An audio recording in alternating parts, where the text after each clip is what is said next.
Well, no. I know those birds are chirping. They're in our studio, Seth. Welcome back. You're listening to Home Wizards. Cindy Dole here. We're talking about ways to save that waterfall or any kind of water that you've got in the tap from going away too quickly, right? 888-KFWB-980 is the number, 888-539-2980. Mike Garcia, a landscaper who's really into saving water, is with us. This really is your passion, isn't it? Absolutely. Yeah. And, I mean, your yard is just so incredible. It really is a great tool to learn from. Mm-hmm. You know, and the patio that you've done that's now over what used to be the pool, that's now this rain harvesting system that you've converted is incredible.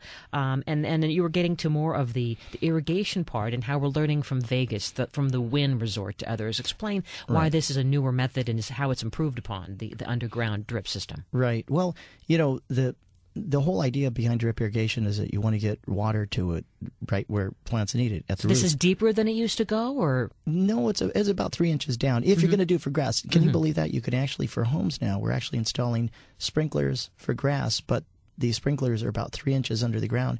You could be watering in the middle of the day. Kids could be playing on it, and you'd never know it. Nice. And it keeps it just as green as it's ever been. And use a fertilizer injection system, so fertilizer gets right to the roots. It's a liquid fertilizer, so it's easily accessible by the plants.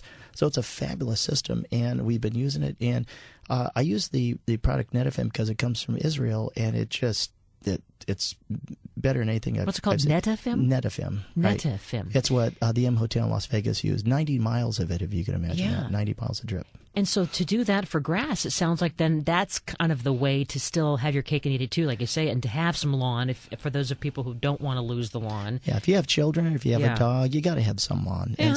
And so that's, you know what, I'm not a militant and say, you know, it's against the law. But if you're going to do it, that would be the way to do it. Right. I mean, as long as everyone's trying in some way. I mean, that's all you can do, right? But you're also into faux grass. And I love how so many of the new styles of faux grass are so beautiful. They almost, there's like morning dew on the artificial grass. And they come in different, blades of grass, you know, the Bermuda and whatever. Talk about that. I mean, you're seeing a lot of that. I love the idea because although don't get the misconception that there isn't any maintenance to it.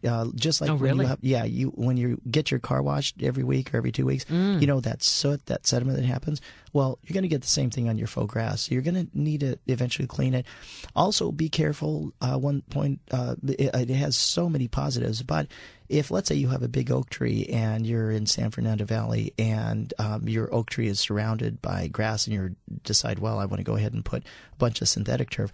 The one downside to synthetic turf is if it gets 100 degrees outside, real grass will actually cool down the area to about 80 degrees if you get next to it. However, synthetic turf, if it's 100 degrees outside, will heat up to about 140 degrees and it'll cook your tree. Oh, no. Yeah. You don't think about that. Yeah. Are you seeing people like losing trees now because they've gone that route? I've known that to happen, and there used to be a problem with high lead levels in the paint that they use for the grass, but I think they've fixed that now. But it's good to buyer beware. Yeah, I bet. Yeah, there's no panacea for everything. So definitely, I mean, we have to do some research and maybe consult with someone like you to get a little more know-how on this. Right, which is one thing to bring up too, is I think it's good to be a do-it-yourselfer, or even if you're an engineer type, you can try to figure things out, but it's always good to consult a professional. And the couple of professional organizations, the CLCA, California Landscape Contractor Association, has professionals. They have an organization that you can go on their website and ask a professional.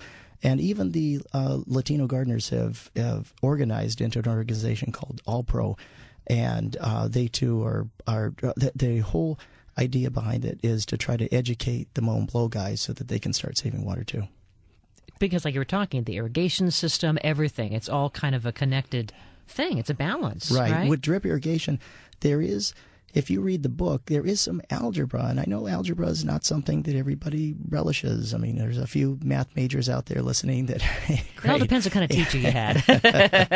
Yeah, so there's a little bit of algebra. So if you're in doubt, then contact a professional. All right, and there's a big event coming up. You're calling it the 10-10 event. What's that?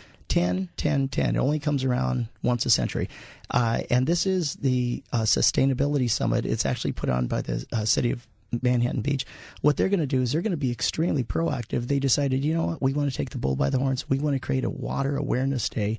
And they're actually going to have Professor Bob Perry from Cal Poly. Sure, who's written the Bible on a lot of sustainable plants. He's going to be the featured keynote speaker. They're going to have a panel. I'm going to be on their panel talking about water issues. And we're actually going to landscape the front of entrance of the City Hall of Manhattan Beach that day to show people that you can have your cake and eat it too. And when people see this, they're going to go, oh, my God, why didn't I do this years ago? So a lot of city halls are getting into this, you know, in terms of the botanical gardens and showing the native plants and how it can be beautiful, not only to save for the city, because it's like do as I say, not as I do, right?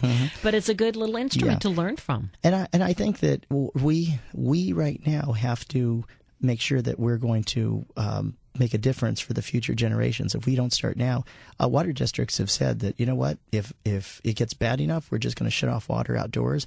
And if a tree dies, it dies. And I'm thinking, what's that? What are we going to leave for future generations? Let's tell people how to find you. Your website is EnviroPonds.com, and all kinds of great pictures and articles and information on how to save water throughout the landscaping. And, of course, that video that shows what you did to change the pool into something to save and harvest water. So it's very cool. Great to have you, Mike Garcia. Thank you, Cindy. Very fun. All right, well, coming up next, I've got some tips for you. One of the things I'm going to be doing this weekend is I'm cleaning my bathroom. I'm going to work on that darn medicine cabinet, and I've got some really fun tips for you if you feel like you are overpowered by, well, medicine bottles you aren't even using anymore. Wait till you hear this great idea. And then later, we're going to shift to the kitchen. We've got some great designers whose works will be on display at the upcoming Pasadena Home and Kitchen Tour. We're going to pick their brain and find out ways to make your kitchen look totally cool. Home Wizard Cindy Dole, we're back right after this.